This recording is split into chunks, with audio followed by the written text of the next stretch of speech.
കഴിഞ്ഞ വർഷങ്ങളെക്കാളൊക്കെ എത്രയോ ഇരട്ടി നമുക്ക് നേട്ടങ്ങൾ കൈവരിക്കാൻ കഴിഞ്ഞു. നമ്മുടെ ബസ് സ്റ്റേഷനുകളെല്ലാം വൃത്തിയായി സൂക്ഷിക്കുന്നതിൽ എനിക്ക് സന്തോഷമുണ്ട്.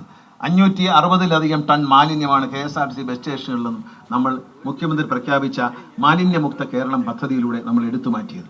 ഓരോ സ്ഥലത്തും അതല്ല എല്ലാ ബസ് സ്റ്റേഷനും കേരളത്തിന്റെ ചരിത്രത്തിൽ ഇത്രയും ബസ് സ്റ്റേഷനുകൾ ഒരുമിച്ച് പിണിഞ്ഞ കാലഘട്ടമല്ല. കഴിഞ്ഞ 2 വർഷത്തിനുള്ളിൽ ഞാൻ മന്ത്രിയായി വന്നതിന് ശേഷം ഒരിക്കലും തീരാതെ കിടന്ന കോതമംഗലം ബസ് സ്റ്റേഷൻ ഉദ്ഘാടനം ചെയ്യുമ്പോൾ അവിടുത്തെ MLA ചെറുപ്പക്കാരനെ MLA പറഞ്ഞു, മന്ത്രി ഞാൻ ജനിക്കുന്നതിന് മുമ്പാണ് ഇതിന്റെ പണി തുടങ്ങിയത്, ഇപ്പോഴെങ്കിലും തീർന്നല്ലോ എന്നാണ് പറഞ്ഞത്.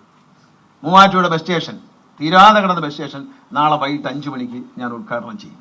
തീരാതെ കിടന്നാണ് അവിടുത്തെ MLA ഞാനുമായി സംസാരിച്ച് ടൈം ബൗണ്ടഡ് ആയിട്ട് നമ്മൾ ഇത്ര ദിവസത്തിനുള്ളിൽ ടെൻഡർ വിളിക്കും, ഇത്ര ദിവസത്തിൽ പണി തീർക്കും, അങ്ങനെ ഷെഡ്യൂൾ വെച്ചാണ് ചെയ്തത്. കൊട്ടാരക്കര ബസ് സ്റ്റേഷൻ തറക്കല്ലിട്ടു, കായംകുളം ബസ് സ്റ്റേഷന് തറക്കല്ലിട്ടു, ടെൻഡർ വിളിച്ച നടപടിയാണ്. കൊല്ലം ബസ് സ്റ്റേഷന് തറക്കല്ലിട്ടു, ചെങ്ങന്നൂരിട്ടു, ചങ്ങനാശ്ശേരി പണി തീരാറായി വരുന്നു, തൃശ്ശൂര്, ഇരിഞ്ഞാലക്കുട,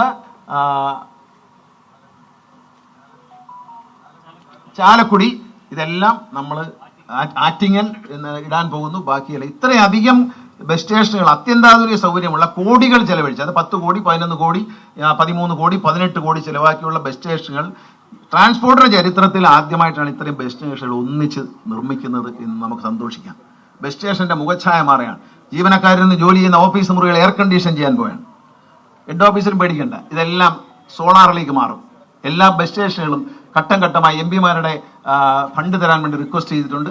അവരെ സമ്മർദ്ദം ചെലുത്തി അത് വാങ്ങിയാൽ എല്ലാ ബസ് സ്റ്റേഷനും സോളാർ ആവുന്നതോടെ KSRTCയുടെ വൈദ്യുതി ചാർജ് ഒരു മാസം കോടിക്കണക്കിന് രൂപ കുറയുമ്പോൾ KSRTCയുടെ ലാഭം നഷ്ടം കുറയും, പിന്നെയും നഷ്ടം കുറയും.